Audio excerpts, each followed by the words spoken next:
Halo semuanya, perkenalkan saya Nimade Cici Prayani dengan NIM 19120111002. Adapun materi yang akan saya bawakan yaitu Rasional Pengembangan Kurikulum 2013. Pembahasan 1. Rasional Pengembangan Kurikulum 2013. 2. Tujuan kurikulum. 3. Kerangka dasar kurikulum 2013. 4. Struktur kurikulum. 5. Implementasi dan evaluasi kurikulum. 1. Rasional Pengembangan Kurikulum 2013. A. Latar belakang perlunya pengembangan kurikulum 2013.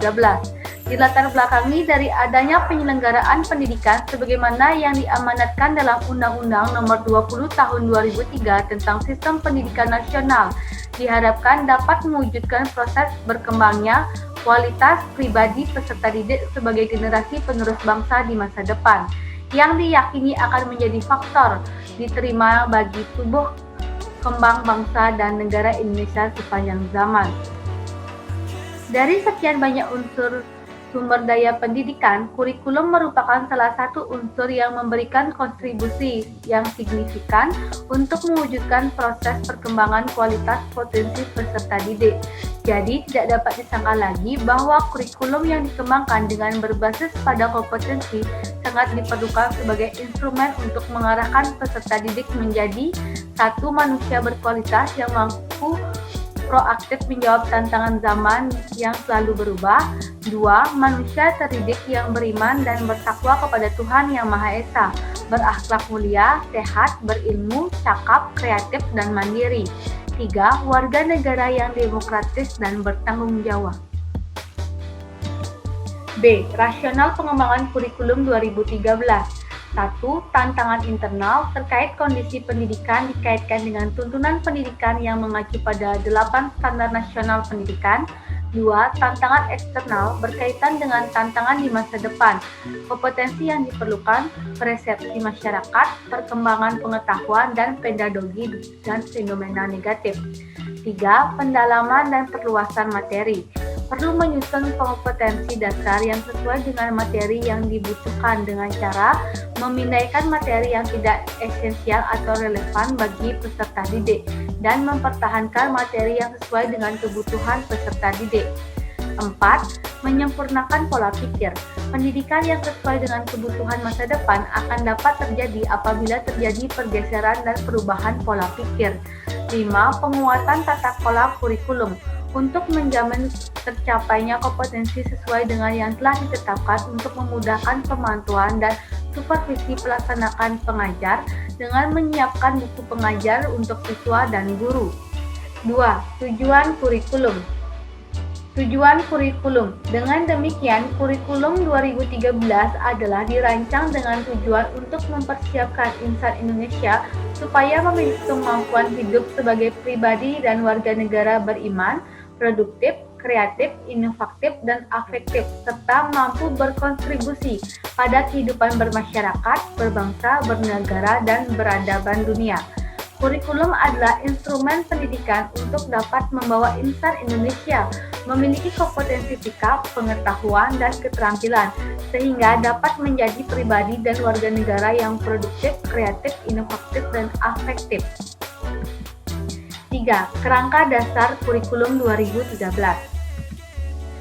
Kerangka dasar adalah pedoman yang digunakan untuk mengembangkan dokumen kurikulum, implementasi kurikulum, dan evaluasi kurikulum.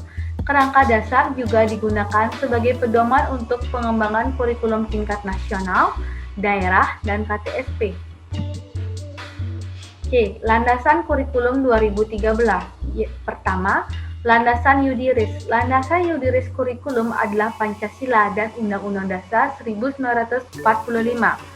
Undang-Undang Nomor 20 Tahun 2003 tentang Sistem Pendidikan Nasional, Peraturan Pemerintahan Nomor 19 Tahun 2005 tentang Standar Nasional Pendidikan, dan Peraturan Menteri Pendidikan Nasional Nomor 23 Tahun 2006 tentang Standar Kompetensi Lulusan, dan Peraturan Menteri Pendidikan Nasional Nomor 22 Tahun 2006 tentang Standar Isi. 2. Landasan filosofis. Secara singkat, kurikulum adalah untuk membangun kehidupan masa kini dan masa yang akan datang bangsa, yang dikembangkan di masa lalu, serta kemudian diwariskan nilai dan prestasi diwariskan serta dikembangkan untuk kehidupan masa depan. 3. Landasan empiris. Landasan yang memberikan arahan dan gambaran tentang kondisi pendidikan dan tantangan masa depan terhadap dunia pendidikan. 4. Landasan teoritik. Memberikan dasar-dasar teori pengembangan dengan menetapkan standar nasional sebagai kualitas minimal yang harus dikuasai warga negara untuk suatu jenjang pendidikan. D. Karakteristik kurikulum 2013. Kurikulum 2013 adalah kurikulum berbasis kompetensi. Kurikulum berbasis kompetensi adalah kurikulum. Oleh karena itu, pengembangan dan kurikulum diarahkan pada pencapaian kompetensi yang dirumuskan oleh SKL. Demikian pula, penilaian hasil belajar dan hasil kurikulum diukur dari pencapaian kompetensi. Keberhasilan kurikulum diartikan sebagai pencapaian kompetensi yang dirancang dalam dokumen kurikulum oleh seluruh peserta didik. Kompetensi untuk kurikulum 2013 dirancang sebagai berikut. 1. Isi atau konten kurikulum. 2. Kompetensi inti atau KI. 3. Kompetensi dasar atau KD. 4. Kompetensi inti dan kompetensi dasar. 5. Kompetensi inti menjadi unsur organisatoris kompetensi dasar. 6. Kompetensi dasar dikembangkan didasarkan pada prinsip akumulatif. 7. Silabus dikembangkan sebagai rancangan belajar untuk satu tema, SD atau MI. 8. Rencana pelaksanaan pembelajaran. E. Proses pembelajaran. Proses pembelajaran kurikulum 2013 terdiri atas pembelajaran intrakurikuler dan pembelajaran ekstrakurikuler. F. Prinsip pengembangan kurikulum 2013. Pengembangan kurikulum didasarkan pada prinsip-prinsip berikut, yaitu 1. Kurikulum bukan hanya merupakan kumpulan daftar mata pelajaran. 2.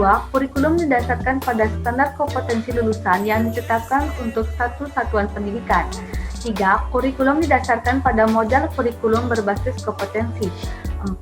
Kurikulum didasarkan atas prinsip bahwa setiap sikap. 5.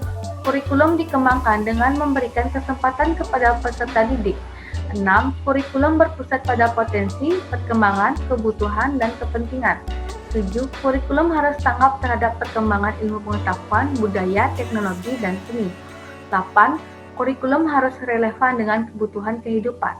9. Kurikulum harus diarahkan kepada proses pengembangan, pembudayaan, dan pemberdayaan peserta didik yang berlangsung sepanjang hayat. 10. Kurikulum didasarkan kepada kepentingan nasional dan kepentingan daerah. 11. Penilaian hasil belajar ditunjukkan untuk mengetahui dan memperbaiki pencapaian kompetensi. 4. Struktur kurikulum.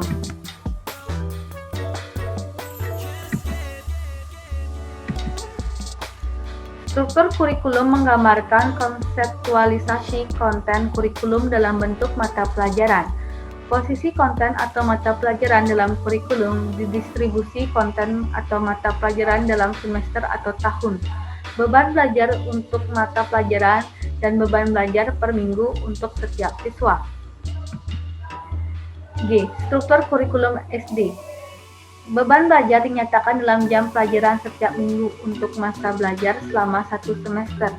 Beban belajar di SD kelas 1, 2, dan 3 masing-masing 30 jam, 32, dan 34. Sedangkan untuk kelas 4, 5, 6 masing-masing 36 jam setiap minggu. Jam belajar SD adalah 35 menit. H. Struktur kurikulum SMP. Dalam struktur kurikulum SMP ada penambahan jam belajar per minggu dari semula 32, 32, dan 32 menjadi 38, 38, dan 38 untuk masing-masing kelas 7, 8, dan 9. Sedangkan lama belajar untuk setiap jam belajar di SMP yaitu tetap 40 menit. I. Struktur kurikulum menengah. Kelompok mata pelajaran peminatan SMK masing-masing 24 jam per kelas. Kelompok mata pelajaran peminatan SMA bersifat akademik, sedangkan untuk SMK bersifat vokasional. Mata pelajaran wajib sebanyak 9 mata pelajaran dengan beban belajar 24 jam per minggu. Kelompok mata pelajaran peminatan SMA terdiri atas 18 jam per minggu untuk kelas 10 dan 20 jam per minggu untuk kelas 11 dan 12. Struktur ini menetapkan prinsip bahwa peserta didik adalah subjek dalam pembelajaran dan mereka memiliki hak untuk memilih sesuai dengan minatnya. 5. Implementasi dan evaluasi kurikulum. Implementasi, pengembangan kurikulum 2013 pada satuan pendidikan, manajemen implementasi, strategi implementasi kurikulum. K. Evaluasi kurikulum. Evaluasi kurikulum dilaksanakan selama masa pengembangan ide, deliberation process, pengembangan desain dan dokumen kurikulum, dan selama masa implementasi kurikulum. Evaluasi dalam deliberation process menghasilkan penyempurnaan dalam kompetensi inti yang dijadikan untuk menghasilkan kompetensi dasar mata pelajaran. Nah, itulah materi yang dapat saya bawakan. Terima kasih.